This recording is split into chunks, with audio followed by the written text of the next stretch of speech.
Hello everyone, welcome back to my YouTube channel. This is your boy Dr. Rogers, a multiple scholarship winner, currently a doctor in Korea. So if this is your first time on my channel, consider subscribing. My channel is all about teaching you how to, write your review papers, how to apply for scholarships, how to apply for paid internships, and motivate students and encourage you how you can grow your career path, especially in academia. So today, I'm bringing this very special video where I'm going to show you how you can get paid research papers online if you're writing your thesis, especially if you're a student, you're writing your thesis, you're writing a publication for PhD students or even a postdoctorate or a professor, associate professor. You might already know that, but this is a way you can actually get paid research papers without paying a fee because science, in the field of science, especially, it's all about sharing knowledge, it's all about sharing. So if you find a lot of scientists just like myself, where I'm out here sharing knowledge for free, a lot of scientists out there, if you approach them and request for something, especially scientific papers in your area of research interest, they're going to give that to you all for free. But if you go to some journals that you are requested to pay a fee, especially if you're coming from developing country and you're studying at a university which doesn't get those papers for you. So I'm going to show that to you right away how you can get a paper and you can network at the same time. So um let's get I'm gonna share my screen with you and show you how you can you can go ahead to do all of that because it's you know it's a pretty simple task where you request for people's papers, and then you can always request for, let's say you're doing your research, you request for one paper, and you end up requesting for the person might share you even more papers, and you end up creating a network with that person, and who knows, maybe you can end up working for him one day, or you can collaborate in one way or the other. So let me get straight to it and share my screen with you and show you how that is done. So the first thing, for example, where we all get our papers when we're doing research is to go through Google Scholar. So you're gonna use Google Scholar. I love using Google Scholar because from there you can get real, authentic SCI Scientific Index cited papers, which you know would be not um not highly like the papers are really genuine, they're really good. And I already showed you how you can use Google Scholar for citing and writing literature reviews. So if you haven't watched that, please look at it. So, for example, if I want to recite, let's say, climate change and reforestation, let's say in Cameroon, okay? For example, I'm researching on climate change and reforestation in Cameroon since climate change and reforestation in Cameroon, and I want to get this paper. So you can see on the screen, it shows that you're requested to buy this paper for 24.9 euro.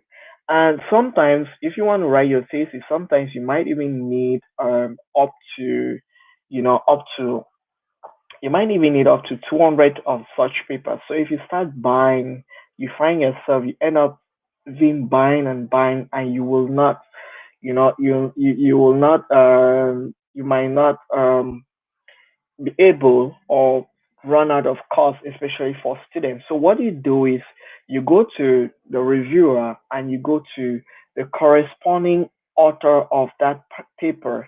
So the corresponding author of that paper, you copy his email address. So I'm going to copy his email address. His email address is mulwa@c.com. So that is his email address there. So you copy it. Once you copy his email address, what you can do next is you are going to send him an email address, and I'm sorry, you're going to send him a cold email, and you don't have to be rude. You have to be very humble. And in your email, there are three things you need to state. For this person, for example, the author, to share the paper with you. So I'm going to show you how that is done. There are three key things you have to do. First, you have to introduce yourself. Secondly, you have to tell the person the paper you're looking for. And thirdly, you have to mention you are a student and that you will use the paper strictly for academic purpose, because science does not encourage stealing of materials, copying of materials, and all of that. If you do that, you might likely lose your admission, or if you're under a scholarship, you might lose it, or if you're under a job, you might lose your job contract because you're copying materials, and it all hurt your career. So copying and pasting is not welcome in science.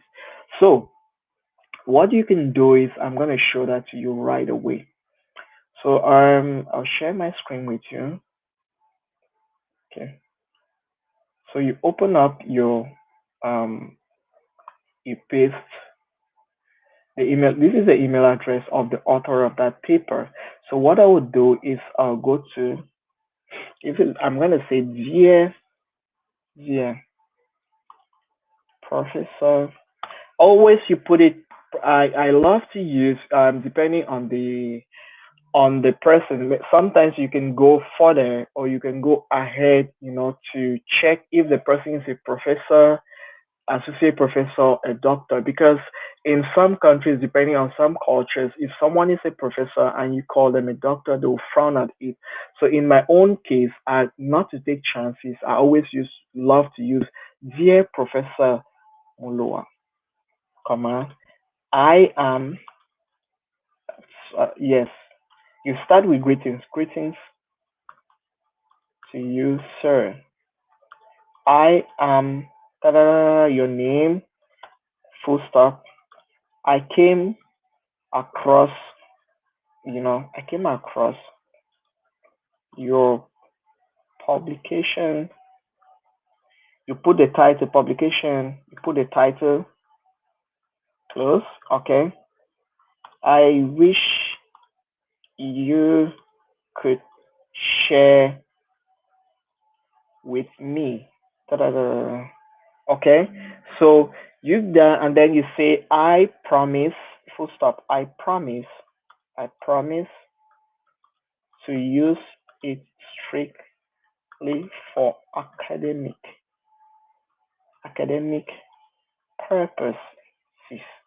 Okay, please also share any other papers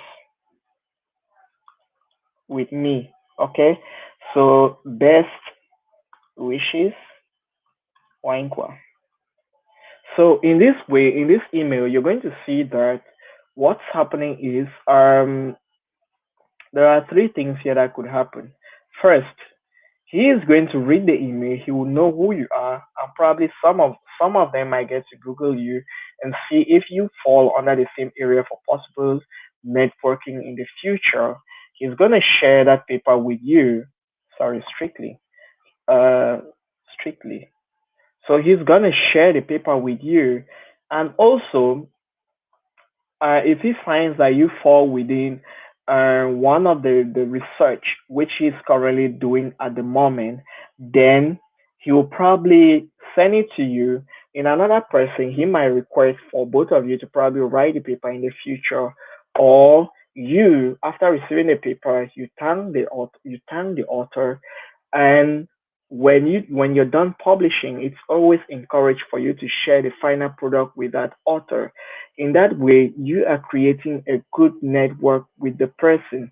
So this is one way you can get a paper from someone without necessarily using other search sites, which I'm going to show in some on my videos in the future. Another way is that if you want to get that paper, you could probably get it from ResearchGate, which I'm going to make another video in the future.